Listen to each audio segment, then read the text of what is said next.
আর মৌলী সাহেবরা আছে বেদাত ফতুয়া নিয়া, কিন্তু বড় বেদাতের খবর নাই। যত মুস্তাহাব মুস্তাহসানকে বেদাত বলে উম্মতকে ভাগ করে দিচ্ছে।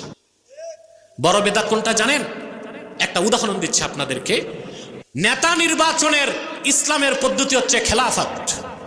এখন নেতা নির্বাচনে আপনারা পশ্চিমাদের গণতন্ত্র নিছেন, এটা সবচেয়ে বড় বেদাত। এখন বেদাতের বিরুদ্ধে যে মৌলভী সাহেব ওয়াজ করে উনি নিজেই বেদাত করতেছেন,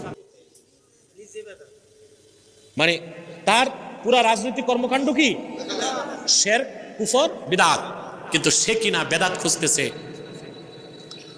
সালাত ও সালামে, টুপিতে, ঈদে মিলাদুন নবী সাল্লাল্লাহু আলাইহি ওয়াসাল্লাম উপলক্ষে মাহফিলে, অর্থাৎ যেগুলো মুস্তাহাব এগুলোকে বলতেছে বিদআত, আর যেগুলো শিরক কুফর বেদাত ওগুলোকে বলতেছে এটাই তো বড় জিহাদ।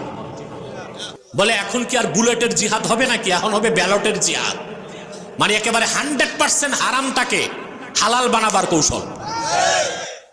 কেমন বেদাতি চিন্তা করেন? কোথায় আছি আমরা?